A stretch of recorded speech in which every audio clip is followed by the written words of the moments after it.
कोल्हापूर जिल्ह्यात राजरोसपणे सुरू असलेले अवैध धंदे, शहरात वाढत चाललेला वेश्या व्यवसाय यामुळे कोल्हापूरची बदनामी होतीये।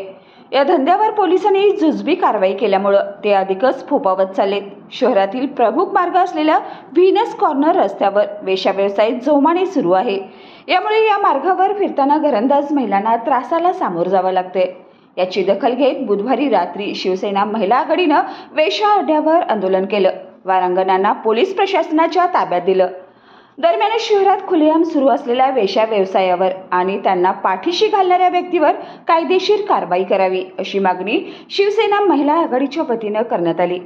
आज या संदर्भात महानगर प्रमुख मंगल साळुंखे यांच्या नेतृत्वाखाली शिष्टमंडळाने जिल्हा पोलीस प्रमुखांना निवेदन दिले। हे निवेदन अप्पर पोलीस अधीक्षक जयश्री देसाई यांनी स्वीकारलं।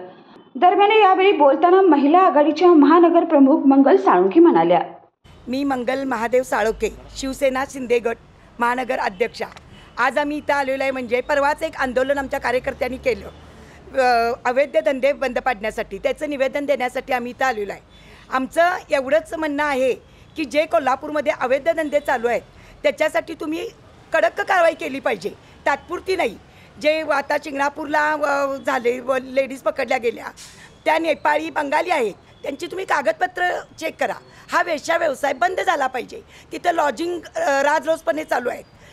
परत आपल्या प्रभात टॉकीज भागात व्हीनस कॉर्नर इथं सगळीकडे हे धंदे राजरोस चालू आहेत। सगळी बघतात, चांगल्या महिलांना तिथं जाण्याची सुद्धा लायकी नाही आहे किंवा पर्यटक आले, आपल्या कोल्हापूरचं नाव तिथं बदनाम व्हायला लागले। हे होता कामा नये। यासाठी सर्व आम्ही शिवसेना महिला आघाडी इथं साहेबांना SP साहेबांना निवेदन देण्यासाठी आलेलो आहे। त्याच्यावर कडक कारवाई व्हावी आणि मॅडमने आम्हाला आश्वासन पण दिलं की इथून पुढे असे धंदे तुम्हाला दिसणार नाही, त्याच्यावर आम्ही कारवाई करू। यावेळी शहर प्रमुख पवित्रा रांगणेकर, महानगर समन्वयक पूजा भोर, शहर प्रमुख अमरशा पाटील, नम्रता भोसले, तेजस्विनी घाटके, मंगल कुलकर्णी यांच्यासह महिला मोठ्या संख्येने उपस्थित होत्या।